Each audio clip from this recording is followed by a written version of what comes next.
अपनी जान कहते हैं, हम अपनी जान के दुश्मन को अपनी जान कहते हैं, और मोहब्बत की इसी मिट्टी को तो हिंदुस्तान कहते हैं। जो दुनिया में सुनाई दे उसे कहते हैं खामोशी, जो आंखों में दिखाई दे उसे तूफान कहते हैं। और ये दीवार का सुराख है साहब, जो ये दीवार का सुराख है, चाइना, अमेरिका, पाकिस्तान साजिशों का हिस्सा है, मगर हम इसे अपने घर का रोशनदान कहते हैं। परम सम्मानीय प्रधानाचार्य महोदय, शिक्षकगण, सभा में उपस्थित सभी गणमान्य व्यक्ति, मैं आयुषी झा देश प्रेम और राष्ट्र निर्माण के उपलक्ष्य में अपने कुछ विचार आपसे साझा करना चाहती हूँ। आज़ादी।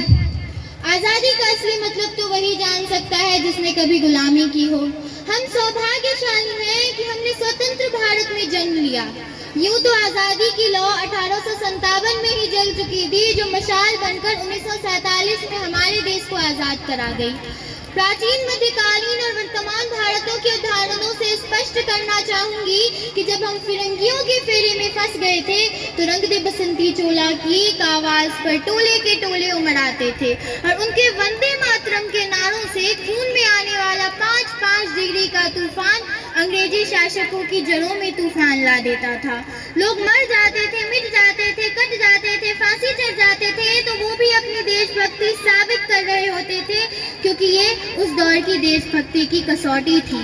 उसके बाद 62, 65 और 71 की युद्धों में अपना सुहाग गवा देने वाली महिला, जब घर के हालात ये हो जाया करते थे कि प्यार भी भरपूर गया, मांग का सिंदूर भी गया, नन्हे नौनिहालों की लंगोटियां चली गई, छोटी छोटी बेटियों की चोटियां चली गई, बाप की कमाई गई, भाई की पढ़ाई गई, ऐसा एक विस्फोट हुआ, पता न चला कि जिस्म की कई बोटियां चली गईं। और आपके लिए तो एक आदमी मरा होगा साहब, किंतु मेरे घर की तो रोटियां चली गईं, मेरे घर की तो रोटियां चली गईं वाले हालात पैदा हो जाने के बावजूद भी जब एक माँ अपने बेटे को सरहद पर दुश्मनों की धज्जियां उड़ाने के लिए भेजती थी तो उसे लिखकर भेजा करती थी कि अम्मा ने खत लिखा है बड़े ही चाव से, पुत्र मेरे ना घबरा जाना, 1 इंच भी पीछे ना हटना, चाहे इंच इंच कट जाना। इस तरह पूरा परिवार अपनी देशभक्ति साबित कर रहा होता था।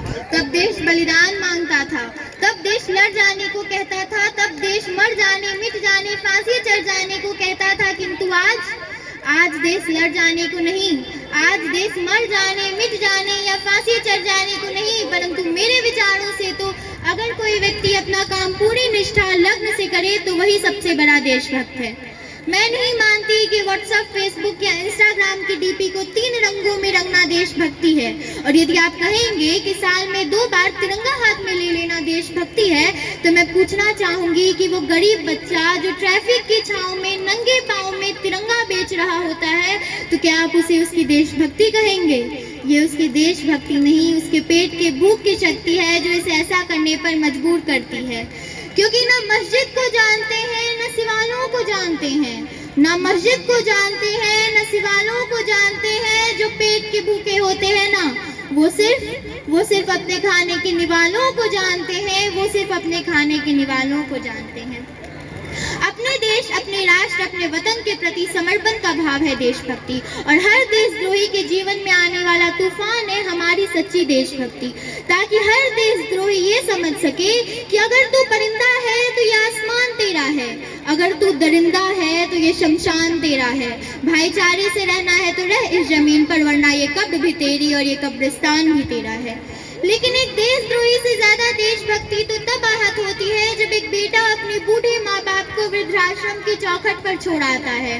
कड़ा उठती है वो देशभक्ति जब मुसीबत में फंसे लोगों की जान बचाने से ज्यादा हम सेल्फी लेकर अपने लाइक्स बढ़ाने में लगे रहते हैं।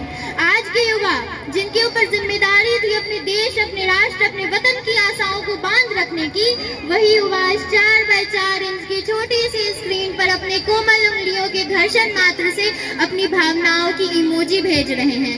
4 बोतल वोडका, काम मेरा रोज का, ने भारत का भविष्य तबाह कर रखा है। मैं बता दूं कि महिला सुरक्षा के मामले में हम आज भी 4थे नंबर पर आते हैं। हम ना एक ऐसे समाज में जीते हैं जहां मूर्तियों को लगते हैं 56 भोग, मूर्तियों को लगते हैं 56 भोग, और भूखे नंगे तड़पते सो जाते हैं लोग। मजदूर को मजदूर समझिए, मजबूर नहीं।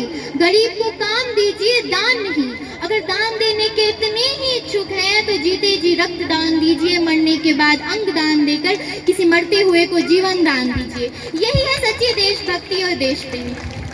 न सरकार मेरी है न रब मेरा है, न सरकार मेरी है न रब मेरा है, और ना ही ये बड़ा सा नाम मेरा है। बस इतनी सी बात का गुरूर है जनाब कि मैं भारत की हूँ और ये भारत मेरा है। हमारे समाज में कई प्रकार की वैचारिक बीमारियां हैं, जिनमें मुझे एक नजर आती है कि कहा जाता है कि हम दुनिया के सबसे बड़े लोकतंत्र हैं, जहां हिंदू पैदा होते हैं, मुस्लिम, सिख और ईसाई भी पैदा होते हैं, लेकिन बदकिस्मती तो ये है कि कोई इंसान पैदा नहीं होता। मेरे विचारों से तो ना हिंदू की जरूरत है न मुसलमान की जरूरत है, ना हिंदू की जरूरत है न मुसलमान की जरूरत है। राष्ट्र निर्माण के लिए केवल एक सच्चे इंसान की जरूरत है।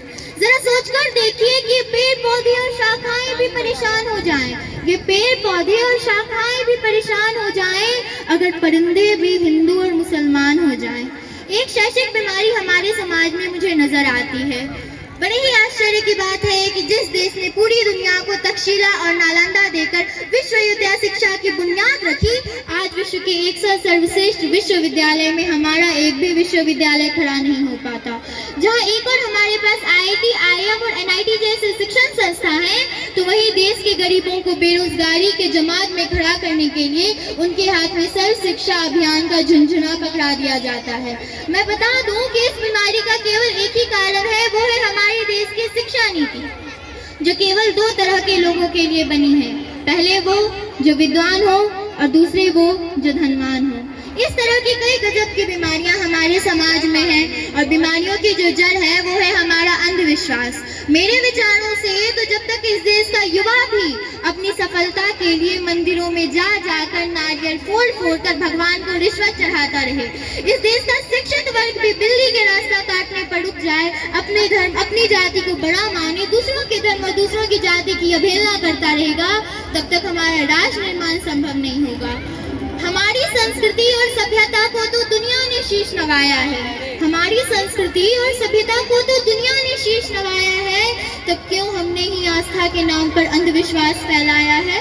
मेरे विचारों से तो हमारा राष्ट्र निर्माण तब संभव होगा जब इस देश की महिलाओं की पूजा नहीं बल्कि उनकी इज्जत की जाएगी।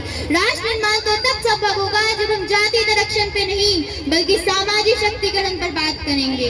राष्ट्र निर्माण तो तब संभव होगा जब स्वच्छ भारत में केवल सरकार नहीं, सड़क पर चलने वाला हर एक नागरिक हाथ बटाएगा, स्वच्छ भारत स्वस्थ भारत को दिल से अपनाएगा। असल मायने में हमारा राष्ट्र निर्माण तब संभव होगा जब एक गरीब बच्चा मध्याह्न भोजन के लिए नहीं बल्कि ज्ञान अर्जन के लिए सरकारी स्कूल की चौखट पर कदम रखेगा। हमारा राष्ट्र निर्माण तो तब तक संभव नहीं होगा जब तक इस देश के नागरिक नैतिक रूप से संकीर्ण, चारित्रिक रूप से भ्रष्ट, मानसिक रूप से दिवालिया, धार्मिक रूप से अंधा, राजनैतिक रूप से गंदा, शैक्षमान मूल्यों पे जिन सिंध पैपंदमय अखंड भारत को खंड खंड करता रहेगा, तब तक हमारा राष्ट्र निर्माण संभव नहीं होगा। बड़ी बड़ी बातें नहीं, छोटी छोटी कोशिशें करनी होंगी, क्योंकि ठोकर हमें पहाड़ों से नहीं पत्थरों से लगा करती हैं। मुझे तन चाहिए ना धन चाहिए, बस अमन से भरा यह वतन चाहिए। जब तक जिंदा हूँ सब मातृभूमि के लिए, और जब मरूं तो तिरंगा कफन चाहिए। अब मैं सैल्यूट करना चाहूंगी इस देश के हर उस जवान को जो सरहद पर दिन रात हमारी सुरक्षा के लिए खड़े रहते हैं, इस देश के पुलिस प्रशासन और किसानों को, और हर उस व्यक्ति को जो अपना काम पूरी निष्ठा लग्न से करता है, जिनके बिना राष्ट्र निर्माण की कल्पना करना भी असंभव सा लगता है। और आज मैं भारत की बेटी इस मंच पर पूरी जिम्मेदारी के साथ ये कहना चाहती हूँ कि हमारा राष्ट्र निर्माण तो तब संभव होगा जब मैं, आप, हम सभी मिलकर प्रयास करेंगे, क्योंकि ये हमारे देश की जिम्मेदारी नहीं है, हमें आगे ले जानी है। अपने देश को आगे ले जाना, अपने मुल्क को आगे ले जाना, अपने वतन को आगे ले जाना, अपने हिंद को आगे ले जाना, अपने राष्ट्र को आगे ले जाना हमारी जिम्मेदारी है। अंत में मैं यही कहना चाहूंगी कि मेरा भारत महान था, मेरा भारत महान है और मेरा भारत महान रहेगा। मेरा भारत महान था, महान है और महान रहेगा। होगा हौसला सबके दिलों में बुलंद तो एक दिन पाकिस्तान भी जय हिंद कहेगा। पाकिस्तान ही क्यों, सारा जहां जय हिंद कहेगा, क्योंकि सारे जहां से अच्छा हिंदू सिता हमारा, सारे जहां से अच्छा हिंदू सिता हमारा, हम बुलबुलें हैं इसकी ये गुल सिता हमारा। धन्यवाद।